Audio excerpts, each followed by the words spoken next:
Dirán que fue la serpiente y yo la incauta y necia, como lo serán todas las de mi estirpe, la que haciendo caso a su voz sibilina cogió el fruto.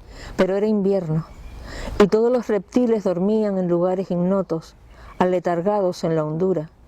Cuando yo me acerqué, contemplé el árbol y hablé con la tierra, y las dos supimos del gran desamparo del cielo y de aquel que nos había depositado en su bruma.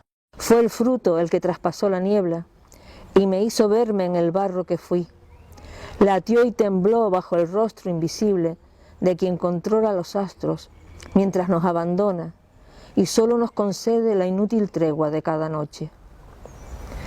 Tiende tu mano, tal vez sea mejor el destierro, la sangre y el dolor, que este estar siempre en la orilla, sumisos y esperando eternamente la nada.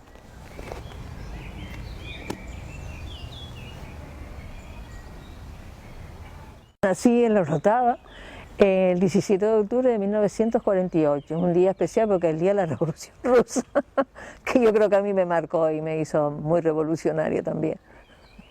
De pequeña date cuenta que el problema de la niñez es que los autores que conoces son todos masculinos, porque desgraciadamente en esa época, en la Escuela Nacional Católica, la literatura que se daba no era literatura, era aprenderte los nombres y las obras y la vida, y después una cosa que se llamaba estilo, que tú no sabías lo que era, pero se lo lanzabas al examen y aprobabas sin haberte leído el libro de este señor, ¿no? Y por lo general las únicas mujeres que yo recuerdo en ese momento eran Rosalía de Castro, Teresa de Jesús y Fernán Caballero, que además tenía que escribir con nombres masculinos. Total, que casi todas mis referentes en ese momento fue precisamente Rosalía de Castro, gracias a un cura. Mira que yo me llevaba mal con la iglesia, pero el cura me llevó un día el libro de las obras completas de Rosalía de Castro, yo tenía como 9 años, y me dijo, mira, yo pensé que era una Biblia, y yo dije, mira, yo tengo Biblia en mi casa, pero este me va a castigar porque como no soy una media descreída. Pero dice, no, es el libro de Rosalía de Castro, las obras completas. Yo lo miré así con cara diciendo, y este señor, ¿qué? Y dice, te quiero que te lo leas y después comentamos. Y efectivamente yo me leí aquello, no entendí la mitad. Que claro, con 9 años, ¿qué vas a entender? Yo las orillas del Sar y todo eso, y dije, sí, yo lo que me enteraba era de que era muy triste aquella poesía, que siempre estaba, la verdad, la pobre señora decía, qué triste, ¿no? Y entonces cuando yo claro, me la leí, realmente entendí algo, pero entonces dice, no, lo que no entiendas tú me lo... Entonces cuando yo llegué, le pregunté algunas cosas y entonces dice, no, mira, la tristeza era porque ella era una mujer, fíjate, eso viniendo de un cura, dice que era hija de madre soltera y su padre era un cura. Entonces, claro, entonces me hice una composición del lugar de toda la vida de ella y entonces empecé a entender más lo que era su poesía. Aún así yo estaba perpleja porque yo en ese momento, yo escribía en mi casa, pero nadie lo sabía, ¿no? Y entonces yo le pregunté al cura que por qué me había dado a mí ese libro y me había hecho leerlo, y dice, porque tú vas a ser escritora. Y fue como un oráculo, porque yo en ese momento lo miré como diciendo, de señor, pero claro, eso a mí me marcó, la verdad que me marcó mucho. Y luego, en ese mismo año, mi padre me trajo las rimas de Bécquer, de Sevilla, de un viaje que hizo a Sevilla. Yo al principio también me pasó lo mismo que con Rosalía, yo decía, uy, qué señor pero me gustaba mucho esa musicalidad, hasta que llegué a un poema que decía, por una mirada un mundo, por una sonrisa un cielo, por un beso yo no sé qué te diera por un beso, y ya me enamoré de Bécquer. Me enamoré de Bécquer de tal forma que yo empecé a escribir plagiándolo, era un plagio total de Bécquer. Entonces, claro, ese fue uno de mis, fueron esos dos grandes referentes de mi niñez. Luego, claro, después ya pasaron a los poetas como García Lorca, Cernuda, pero es todo hombre, y porque en ese momento no había más. Incluso, date cuenta que García Lorca, Cernuda o Miguel Hernández, yo los conseguía por lo bajini, ¿no? Porque estaban prohibidos en esa época leer a esta gente en España, pero yo creo que esa prohibición me hizo que los devorara más y más, ¿no? Y bueno, esos fueron mis referentes. Claro, ya más adelante empecé a interesarme, claro, de literatura canaria no se decía absolutamente nada. En aquella época se nombraba a Tomás Morales, a Pérez Galdós y a Tomás Iriarte, pero un fabulista que nació en el puerto, eso era lo único que sabía, ¿no? Afortunadamente mi abuela sí que me recitaba fábulas de Iriarte, ¿no? Y eso a mí ya me sonaba a un señor que era de aquí, que encima escribía, ¿no? Pero la literatura canaria, yo fue a partir de los años 70, cuando empecé a encontrarme con la literatura canaria, con Pedro García Cabrera, que para mí influyó muchísimo, con Isa de Vega, con Rafaela Rosarena, pero claro, son escritores ya de después, ya más adulta, ¿no? Pero realmente los referentes los coges en tu niñez, en la primera juventud, y claro, fueron esos: García Lorca, Rosalía de Castro, Juan de la Cruz, que por cierto Alfonso Trujillo fue el que me prestó el libro de Juan de la Cruz, que para mí fue un descubrimiento, y a partir de ahí le dije a Alfonso, ¿tienes más? Y me regaló todo, me prestó todos los clásicos, y para mí fue, vamos, estupendo, porque para mí me enseñó muchísimo, me enseñaron muchísimo la lectura de los clásicos. Yo a los 2 años ya deletreaba y a los 3 ya leía, pero creo que le soy muy deudora sobre todo de la literatura oral, porque mi abuela por las noches nos contaba cuentos, nos recitaba romances, mientras ella molía el café del día siguiente. Y entonces yo recuerdo que uno de los cuentos que me contaba era La Caperucita de Perrol, en la que, claro, Caperucita moría al final devorada por el lobo, se le comía la abuela, después la Caperucita. Claro, yo con 5 años yo dije, ¿esto qué puede ser? ¡Qué desastre!, ¿no? Digo, empecé a odiar a mi abuela porque me contaba ese cuento tan horroroso. Y entonces yo ideé, digo, bueno, yo tengo que salvar a Caperucita. Y como yo sabía que mi abuela repetía las historias de vez en cuando, ya yo tenía el final, y entonces yo esperé a que el lobo se comiera a la abuela, era como una venganza, ¿no? Y cuando se iba a comer a Caperucita le dije a mi abuela, espérate un momentito, en esto Caperucita sacó 2 pistolas y se mató al lobo.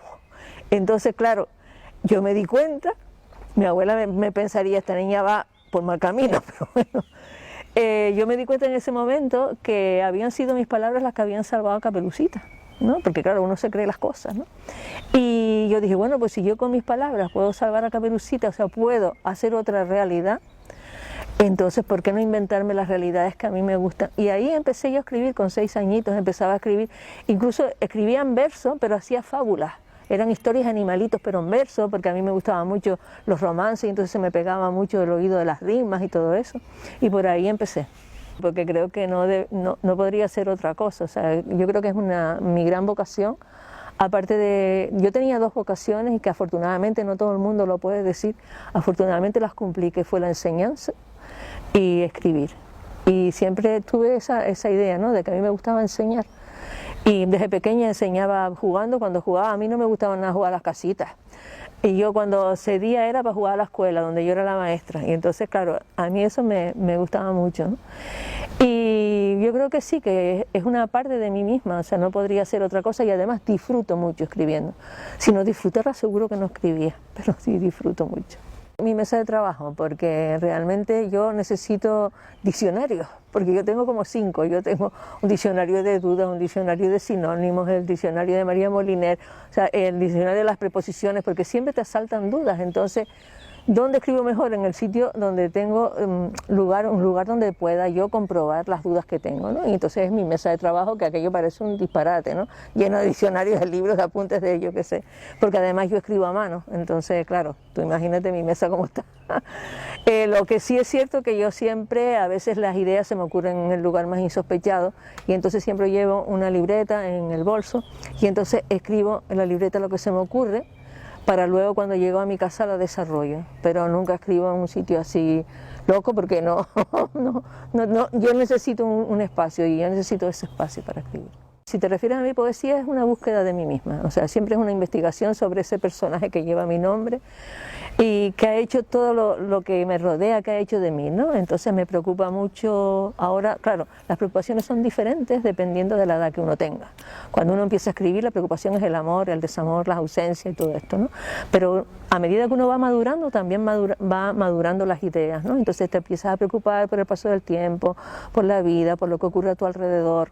Me está preocupando ahora mucho la situación en que estamos, esa situación, no ya por la pandemia, sino esa situación de inseguridad global que tenemos, ¿no?, que no sabemos tendremos que vivir el hoy porque no sabemos si mañana estaremos, ¿no? Entonces, esa deshumanización que se ve, la xenofobia, el racismo, todo eso que está subiendo, entonces eso me está preocupando mucho y eso pasa a ser tema, puede ser de mi poesía o de mi novela.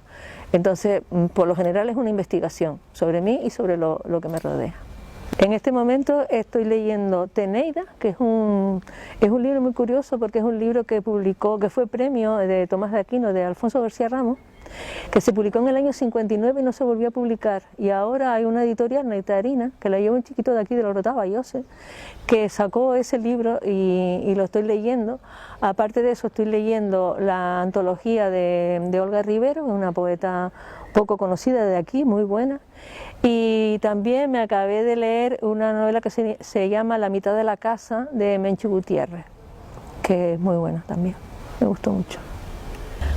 Tengo muchísimos libros que recomendar, pero yo me voy siempre a los clásicos. Por ejemplo, La montaña mágica de Thomas Mann, que es un libro que yo releo. Cualquier libro de algún escritor hispanoamericano, como Cortázar, o García Márquez, o Bolaños, para mí son unos escritores que están... o Celso-Miro Ribeiro, que es también un escritor, un cuentista maravilloso. Y porque yo creo que además el hispanoamericano está salvando el idioma español. Sobre todo que lea muchísimo, porque sin leer no se puede escribir. Y yo siempre cuando voy a veces a los centros, a los institutos que me preguntan eso mismo, digo que hay que tener 3 osos para escribir. Entonces el primer oso es el ser curioso. Eso quiere decir que no se pierda la capacidad de asombro, que cualquier cosa nos llame la atención, y ese oso va unido al otro oso, que es ser mentiroso.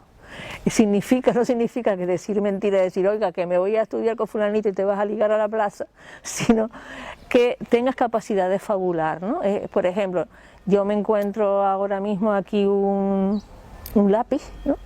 Y claro, la curiosidad, y si acaso ese lápiz aquí, ¿no? Y a partir de ahí entra la fabulación y entonces puede salir hasta una novela criminal, que alguien dejó eso adrede, que el lápiz está envenenado, o yo qué sé, ¿sabes? Que te puede salir un montón de cosas ahí. Y el tercer oso es ser canoso. Canoso no significa que seas mayor ni viejo, sino que tengas muchas horas de trabajo. Y esas horas de trabajo se tienen que dividir entre la lectura y la escritura y el corregir. El corregir también es muy importante. Esos son lo que yo le aconsejaría a todo el mundo. Alicia, sin dudarlo. Alicia. Siempre me fascinó esa niña. Desde que lo leí de pequeña ya yo quería ser Alicia y pasar detrás del espejo también, ¿no? A ver qué había detrás de ese espejo.